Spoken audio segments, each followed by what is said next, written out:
Hey guys, welcome to my channel.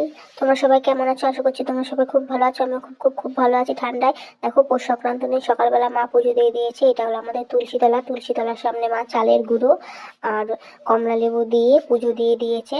দেখেছো সুন্দর করে আমাদের তুলসী মন্দিরটা সাজানো হয়েছে। এরপরে এই দেখো, এটা ঠাকুর ঘর। ঠাকুর ঘরের সামনেও মা সুন্দর করে সব ঠাকুরকে পুজো দিয়ে দিয়েছে। আজকে পুজো ছিল।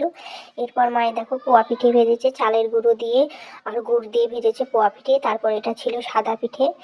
এগুলো সব মা নিজে হাতে করেছে। এরপর দেখো, এক কড়াই পায়েস। দেখেছো বন্ধুরা, এক কড়াই পায়েস, নরেন গুড়ের পায়েস। নতুন গুড় দিয়ে মা এক কড়াই পায়েস করেছে। এখানে অনেক পায়েস। এই দেখো, এখানে আছে সাদা পিঠে। সাদা পিঠেগুলোই দুধের মধ্যে জাল দিয়ে দুধ পিঠে করেছে মা। খুব টেস্টি হয়েছে প্রত্যেকটা পিঠে খেতে। এই দেখো, আমি সব নিয়ে খেতে বসে পড়েছি। সাদা পিঠে, পোয়া পিঠে, তারপরে যে দুধ পিঠেটা, সাথে ছিল পায়েস। প্রত্যেকটা একদম অসাধারণ খেতে হয়েছিল, গরম গরম নরম নরম। এই দেখো, এরপর দিদি দিয়েছিল কুলি পিঠে। আজকে ভিডিওটা যদি ভালো লাগে একটা লাইক আর সাবস্ক্রাইব করে দিও। টাটা।